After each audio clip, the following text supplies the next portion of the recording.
ayat 15 sampai 23. Roma 6 ayat 15 sampai 23. Mari kita baca Bapak Inang secara sponsoria. Saya membacakan ayat yang ganjil, Bapak Inang membacakan ayat yang genap. Dan di ayat 23 yang terakhir kita baca bersama-sama. Matei bali dosa manggolo ibagas Kristus. Ase sonambado magdosa mahita halani sen betita manggungkomi hita. Tapi hidup luhur do seng sonai.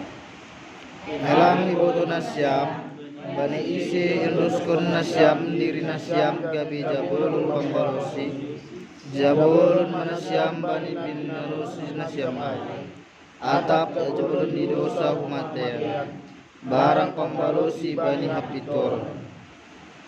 Tapi terima kasih mah bani nebaka ai AGP jabulun di dosa hinan nasyam tapi gabe pambalosi do nasyam sonari unbani do iur nasyam bani ruhu di pangajarion nadok das bani nasyam Adok lopas nasyam bani dosain gabi pambalosi do nasyam bani hapitor.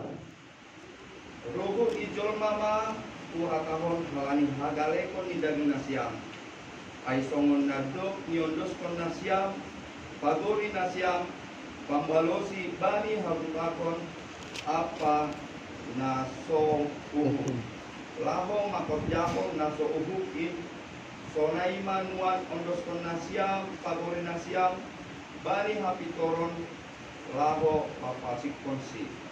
Tohon sanggaja bulan di dosa nasyam bebas do nasyam bani hapitor. Tapi ahado buani jupa nasyam si hailah kon anggosonari bani nasyam ai hamatian do ujungni. Tapi sonari do bebas nasyam bani dosa do gabi pambulus nasyam bani bata adong do buan nasyam anjau ujung ni ay mahaguluan nasidoka hidoka ay upah halani dosa ay mahamatean tapi selayak-layak ni batado haguluan nasadoka ni dokani marhiti Kristus Yesus tuatain. Ya, madas nih Bapak Inang, terima kasih. Bapak Inang yang dikasihi Tuhan, dalam kebenaran firman Tuhan yang sampai pada saat ini, bagaimana surat ini dikirimkan Paulus kepada jemaat yang ada di Roma. Roma adalah sebuah kota metropolitan, pusat perkembangan kehidupan manusia, bahkan dunia. Roma juga pusat perkembangan politik, ekonomi, dan pusat keagamaan.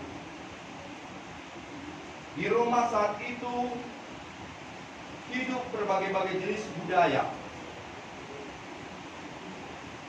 dan kehidupan manusia yang beraneka ragam. Di sana banyak orang pintar,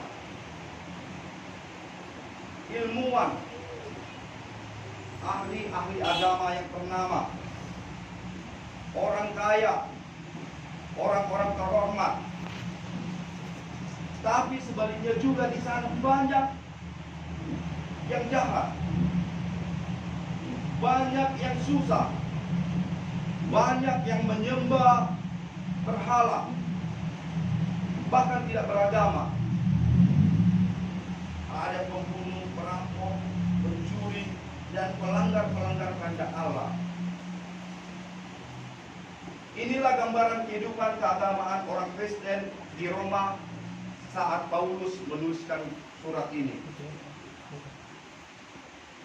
Paulus ingin mengajarkan kepada mereka sebuah pengajaran yang benar, pengajaran yang baik, pengajaran yang murni, dan juga pengajaran yang mengerti bagaimana maksud dan kehendak Tuhan. Dalam pengajaran itu Paulus memberi sebuah pemahaman bahwa manusia diselamatkan, manusia dikuduskan, manusia dimerdekakan. Itu bukan karena usahanya, bukan karena kemampuannya, tetapi karena kebaikan Tuhan dan kasih karunia dari Yesus Kristus. Di dalam kebenaran firman Tuhan ini, ketika seseorang telah dimerdekakan, tetapi dia tidak memahami arti dari kemerdekaan itu, maka seringkali seseorang itu melakukan dosa jauh lebih besar karena dia tidak menyadari arti dari kemerdekaan itu. Inilah pengajaran Paulus kepada setiap orang yang percaya di Roma, agar mereka mengerti keselamatan yang sesungguhnya, agar mereka mengerti anugerah yang telah diberikan Tuhan Allah di dunia ini. Bapak Inang yang dikasihi Yesus Kristus, pada ayat ke-18 Paulus menuliskan, kamu telah dimerdekakan dari dosa dan menjadi hamba kebenaran. Bagaimana maksudnya? Apabila kita belum ada di dalam Kristus, maka dosa akan menjadi bagian yang tidak bisa dipisahkan dari hidup kita.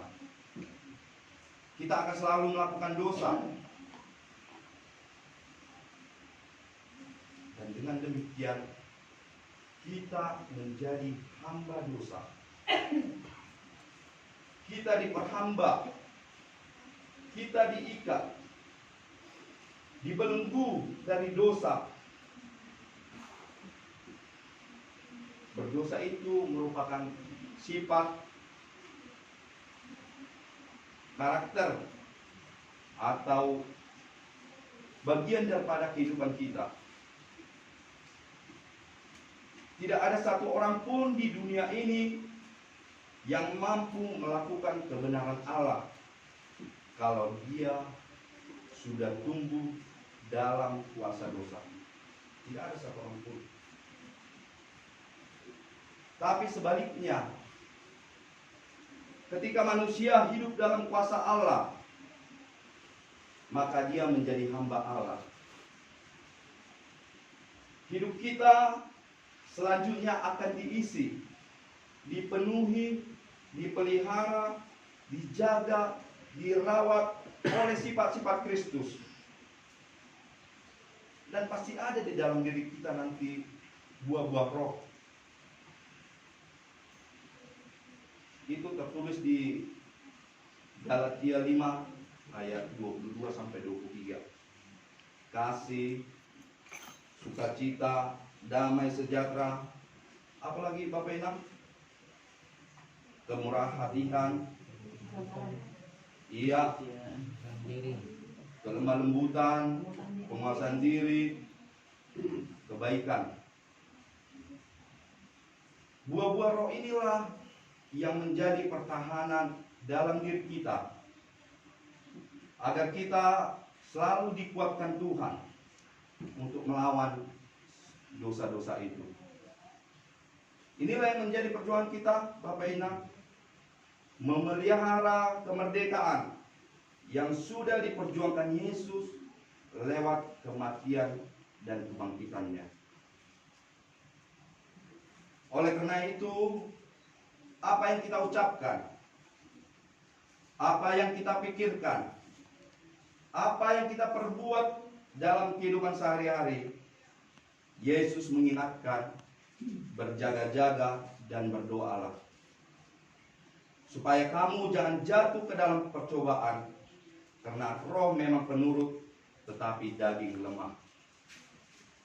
Bapak Inang yang dikasihi Tuhan, dalam tema khotbah kita dikatakan, berhenti berbuat jahat dan belajar berbuat baik.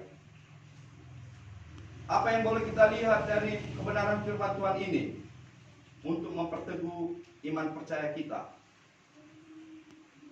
Yaitu firman ini mau mengajarkan kepada kita sebagai orang yang dimerdekakan, wajib melakukan perbuatan yang benar sesuai dengan kehendak Tuhan, baik di sisi kehidupan dalam keluarga, rumah tangga, hubungan suami dengan istri, hubungan orang tua dan anak. Istri harus menghormati suami, dan suami harus menghargai istri. Jangan ada di antara mereka yang disepelekan, merasa direndahkan, tertindas, dan merasa terhina.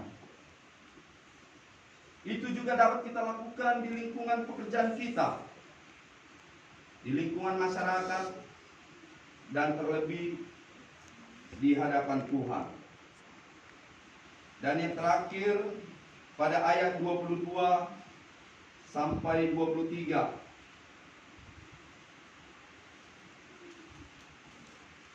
Dari ayat 22 sampai 23 ini Bapak Inam dijelaskan bahwa Paulus mendorong semangat jemaat Roma bahwa setelah menjadi hamba Allah, mereka beroleh buah yang membawa pengudusan dan menjamin hidup yang kekal buat mereka. Jadi upah yang diterima lewat kesetiaan menjaga kekudusan hidupnya, kita diberikan Tuhan hidup yang kekal. Tetapi sebaliknya, bagi orang yang tidak bisa menjaga kekudusannya, mereka akan mendapatkan maut, karena upah dosa adalah maut.